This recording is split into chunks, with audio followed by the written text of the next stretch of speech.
Go. Mga kasayan, magpapalit tayo ng gear shift indicator sa Motorstar 125. Yan siya. Tinututok mo dito. Yan siya kasayan. Nasira na yung kanyang naputol na yung mga wire nya. Primera, kwarta hanggang neutral. Ito siya ba? Ganito yung gagawin natin. Kailangan natin ng ng neutral switch. Ito ang gagamitin natin. Tinututok mo. Ito parehas lang nito. Parehas lang silang Motorstar 125.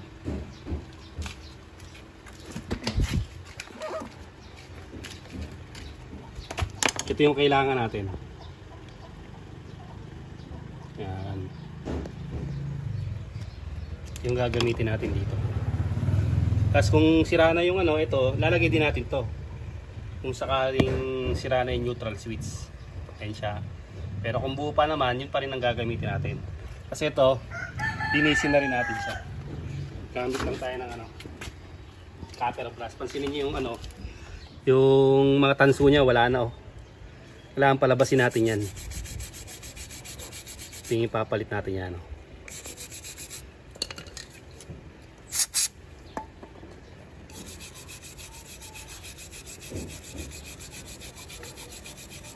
Hindi ko lang alam kung meron na ito sa sa Lazada o Shopee.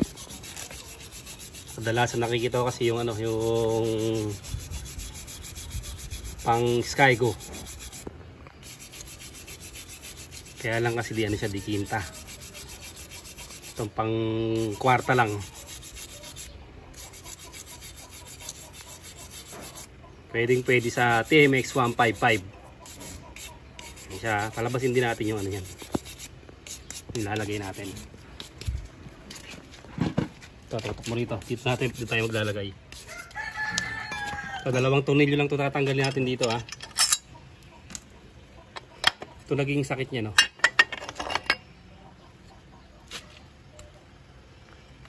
Ayan.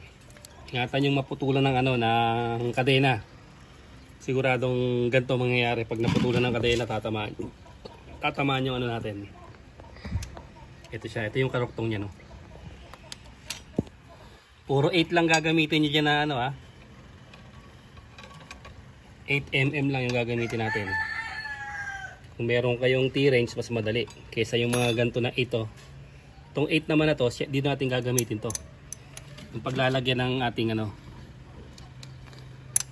neutral switch. Yan, lumagan lang natin, wag yun ang tatanggalin. Siya ayan putol na yung mga wire nya. Tapos ito yung kanyang switch buo pa naman. Nisa lang natin.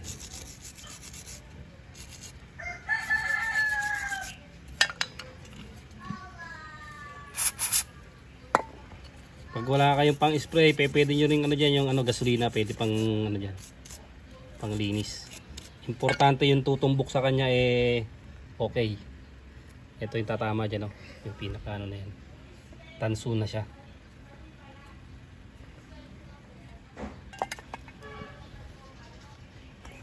Doon natin medyo madumi.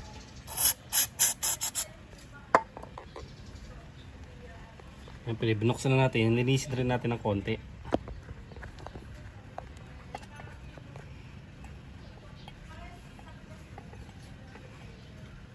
Para hindi sayang ang bukas, isang bukasan lang. Ito, pansinin nyo. Ganito. Yan ang mangyayari pagka dadami na rin natin yan pagka napansin nyo na sobrang dumi na.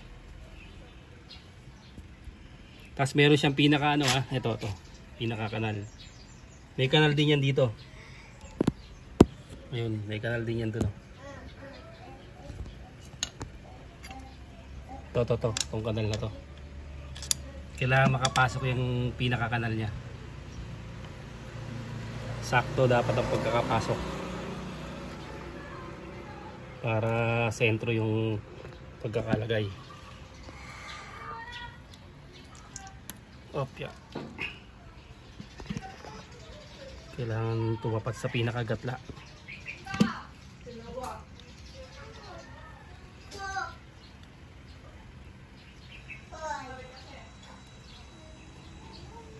Yan siya ba? Mas malinis na siya ba? Kita na yung ano natin. Kita na yung mga tanso. Ba, magkaiba yata ito ah. Itong isa may kanal ah. Ito wala. Nakalubog yung isa, naman nakalutang. Subukan natin. Konting magkaiba siya oh. Pansinin nyo ha.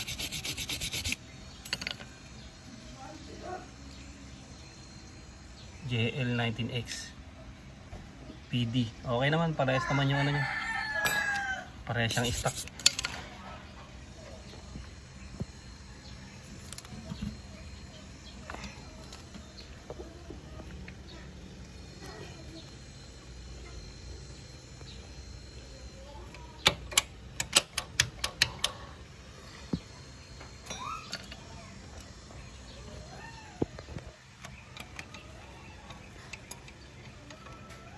Oh, baka mapindot mo na naman ha.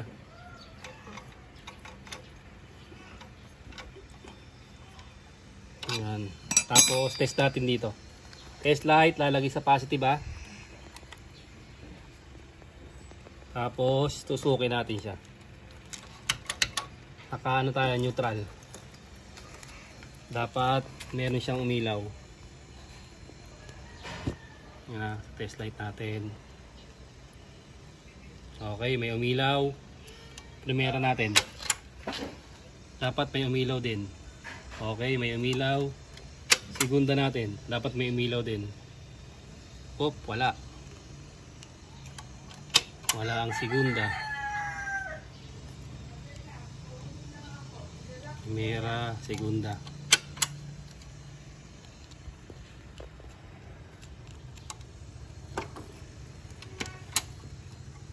Sera.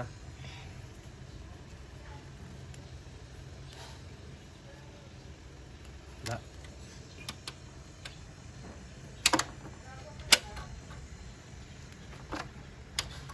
Kwarta. Meron. Tercera. Meron. Segunda yung wala. Walang segunda. Ito. Na. Primera. Ito yung pag-test kasaya na. Ito yung pag-test natin para malaman natin kung ano bago tayo pupunta sa wiring. Kung okay naman yung ano, pumasok na yung test nyo. Okay lahat, subukan nyo siya. Kanina napapasin natin walang segunda no. O testing natin dito.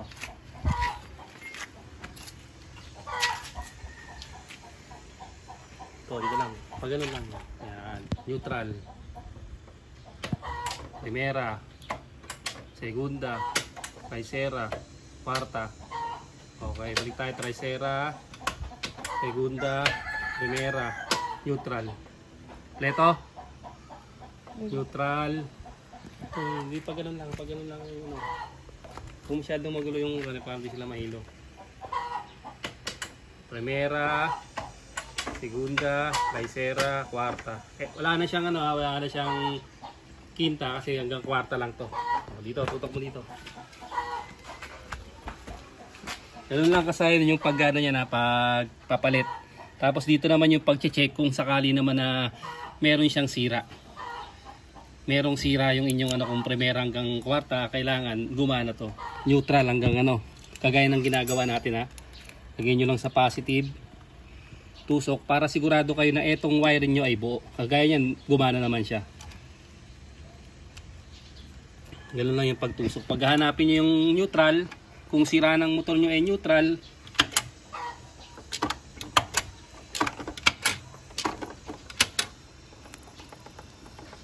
hindi ilaw ang neutral dito. Pag umilaw ang neutral dito, ibig sabihin sa wiring ang sira. O yan. O ibig sabihin buo yung neutral. Pagka nag-primera naman kayo, hinahanap nyo yung primera dito at walang umilaw, ibig sabihin sa indicator naman yung sira nya. Kailangan meron siyang ilaw.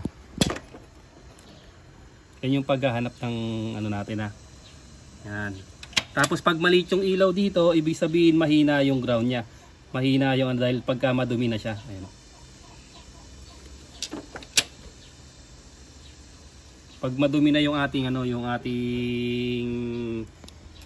eto, yung pinaka ship natin, kailangan lang nating linisin. Simple lang. O ganun lang kasayan yung pagpapalit ng gear shift. Isa pa, test kung kompleto na. Neutral, primera, segunda, galaw-galawin nyo lang yung gulong, tercera, kwarta, wala nang kita, balik na uli siya. Susunod natin dito yung pagkakabit naman sa TMX 155. Hanggang dito lang mga kasayan, salamat sa panonood.